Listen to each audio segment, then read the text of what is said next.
السلام عليكم، معكم سارة في المطبخ. كتير ناس طلبوا مني حط وصفة كيك بلا سكر بنفس الوقت من دون محليات اصطناعية. اليوم بدنا نعمل كيك التمر بالعسل بالجوز بالطحين الأسمر كمان بدل الطحين الأبيض. طيب كتير مع كل الخطوات والتفاصيل لينجح معكم إن شاء الله.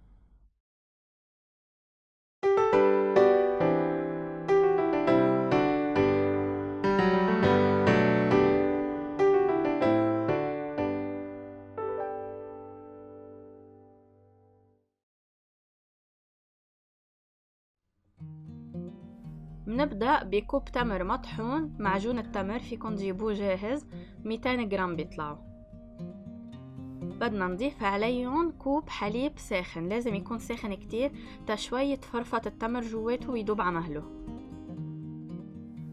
للمكونات الجافة بدنا كوب ونص دقيق أسمر، ضروري جدا يكون منخول. إذا ما حنستعمل الأسمر بدنا نحط أبيض، بنزيد تقريبا من ربع كوب لنص كوب. مع ربع ملعقة صغيرة بيكربونات الصوديوم وملعقة صغيرة بيكنج باودر بدنا ننخلهم فوق الدقيق وبدنا نخلطهم معهم. ضروري كمان يكونوا منخولين مع الطحين. ومثل ما قلنا إذا عم تستعملوا طحين أبيض بدكم تزيدوا ربع كوب لنص كوب.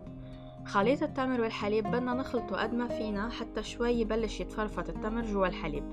بوعاء الخفق بحط بيضة بحرارة الغرفة وبخفقها شوية حتى تصير بهيدا القوام، تصير كريمي وأتقل شوي. منضيف عليها نص كوب زيت نباتي وربع كوب عسل. في حال بدكم تحطوا سكر بدل العسل بتستعملوا نص كوب سكر بدل ربع كوب عسل. نخفق المكونات منيح حتى يتجانسوا بشكل جيد، وبدنا نضيف عليهم خليط الحليب والتمر اللي عملناه من قبل، ومنضيف ملعقة صغيرة قرفة. وهلأ بدنا نخفق بشكل قوي حتى التمر يصير عنا حبيبات صغيرة جوا الكيك وجزء كبير منه يدوب مع الحليب ومع الخليط السائل اللي عنا. بس نقطة كتير مهمة هون ان احنا عم نستعمل خفاقة يدوية مش كهربائية، فبيضل في فرافيت للتمر، ما حيدوب بشكل كامل مثل ما شايفين هون. اذا انتو بدكم تدوبوه بشكل كامل قبل ما تضيفوه على البيض بتدوبوه، بتحطوا على النار، فيكم تخفقوه اكتر فبتصير الفرافيت هيدي بتدوب بشكل اكتر، وفيكم تصفوه كمان. ومنضيف خليط الطحين والبيكنج باودر والبيكنج صودا اللي نخلناه على جنب، منضيفه على دفعتين ومنخلط بشكل خفيف، ما منقوي كتير حتى ما يطلع الكيك قاسي معنا. والفرافيت التمر اللي حيطلعوا مثل حبيبات التمر، كتير طيبين ولذيذين جوا الكيك. بدنا نضيف هلأ مع الطحين 3/4 كوب جوز، منكسره فرافيت صغيرة مثل ما شايفين بإيدينا ومنضيفه على الكيك ومنخلط منيح حتى يمتزجوا كل المكونات سوا. بس نضيف الطحين، الخلط بده يكون بس لامتزاج المكونات، ما بدنا نشد، المهم نمزج المكونات كلياتها مع بعضها. الكيك كتير طيب، مكوناته منا غريبة أو جديدة علينا، مكوناته متوفرة عنا، لذيذ وطيب ومفيد بنفس الوقت.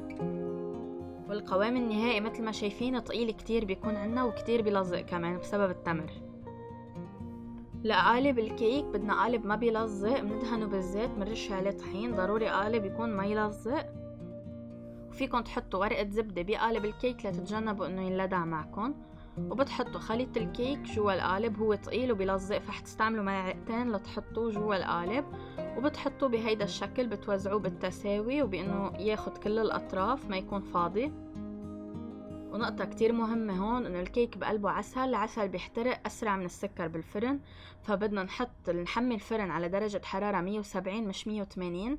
منفوت على الرف الاوسط لمدة 15 دقيقة ل 20 دقيقة حسب الاستواء عنا. كرمال هيك اذا بتخافوا ينلدع معكم حطوا ورقة زبدة أزبط كرمال يطلع معكم نتيجة حلوة. وبتفوتوا عود الخشب جواته لتشوفوا استواءه. منزينه حسب الرغبة، فيكن بالعسل وفيكن بالجوز. واهم شي ما تكتروا عليه بالفرن وقت، ما بدنا اياه ينشف، لانه اذا نشف طعمته ما كتير طيبة. لازم يكون خفيف منه منشف معنا، دغري اول ما يستوي ويطلع معنا عود الاسنان نشف دغري منطفي النار عليه. وهيدا الكيك عنا صار جاهز من دون محليات اصطناعية، من دون سكر، بالطحين الاسمر بدل الطحين الابيض، كتير طيب ولذيذ. هيدا قوامه من جوا، القوام كتير حلو، منه منشف ومعجن، القوام من جوا مفتفت كتير حلو. والشغله الوحيده بالكيك بدكم تنتبهوا عليها انه القطع سهله تتفتفت معكم، فانتوا عم بتقصوها انتبهوا منيح القطع ما حتكون كتير متماسكه عنا. بنصحكم تجربوا الوصفة، فعلا مميزة ككيك ما بقلبه سكر ومن دونه حلية اصطناعية ومكونات مغذية بنفس الوقت. ان شاء الله يكون عجبكم الفيديو، حاكتب لكم كل الملاحظات بصندوق الوصف تحت الفيديو. صحتين وهنا.